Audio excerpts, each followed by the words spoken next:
ఉమ్మడి పాలమూరు జిల్లా వ్యాప్తంగా భారీ వర్షాలు కురుస్తున్నాయి. దీంతో నదులు, వాగులు ఉధృతంగా ప్రవహిస్తున్నాయి. కృష్ణా, భీమా, దుందుబి, పెద్ద వాగుల్లో భారీగా వరద వచ్చి చేరుతోంది. ఉమ్మడి పాలమూరు జిల్లాలో వర్ష ప్రభావంపై మరింత సమాచారం మా ప్రతినిధి బస్వరాజ్ అందిస్తారు.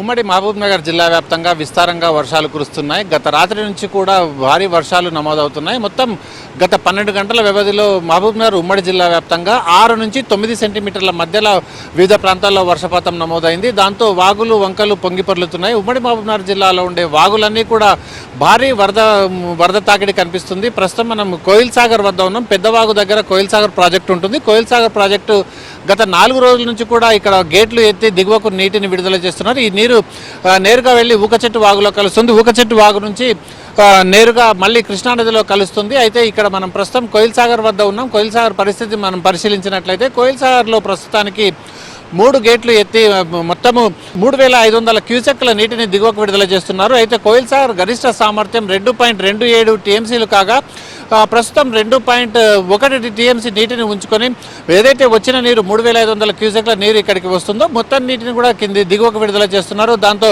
ఇక్కడ పర్యాటకులు పెద్ద ఎత్తున వచ్చి ఇక్కడ చూసే ఆనందించే పరిస్థితి మనకు కనిపిస్తుంది. కోయిల్ సాగర్తో పాటుగా ఉమ్మడి జిల్లాలో ఉండే వివిధ ప్రాజెక్టులు, అదేవిధంగా డ్యామ్లు కూడా, అంటే చెక్ డ్యామ్లు కూడా మొత్తానికి నీళ్లు, అంటే గేట్లు ఎత్తి నీటిని దిగువకు విడుదల చేస్తున్నారు.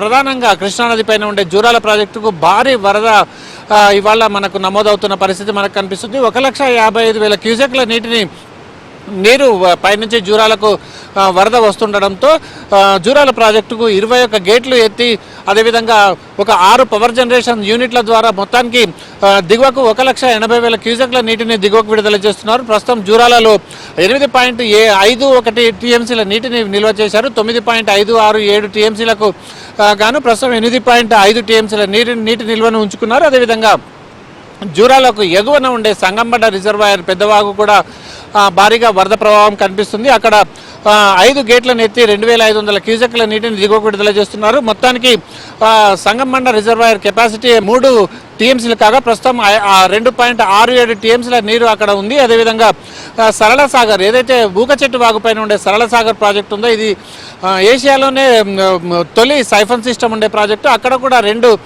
సైఫన్స్ ఓపెన్ అయ్యి దిగువకు నీటి ప్రవాహం 4,000 క్యూసెక్ల నీటి ప్రవాహం ఉంది. దాంతో రామన్పాడు కూడా పూర్తిగా జలకలను సంతరించుకుంది. రామన్పాడు సరళ సాగర్ నీళ్లు వెళ్ళి రామన్పాడులో కలిసి రామన్పాడులో కూడా 4 గేట్లు ఎత్తి 4,900 క్యూసెక్ల నీటిని దిగువకు కృష్ణానదికి విడుదల చేస్తున్నారు. అయితే ఈ సరళ సాగర్ తర్వాత రామన్పాడు మధ్యలో నీటి ప్రవాహం ఎక్కువగా ఉండడంతో ఆత్మకూరు, మదనపూర్ మధ్యలో రాకపోకలు బంద్ అయినాయి.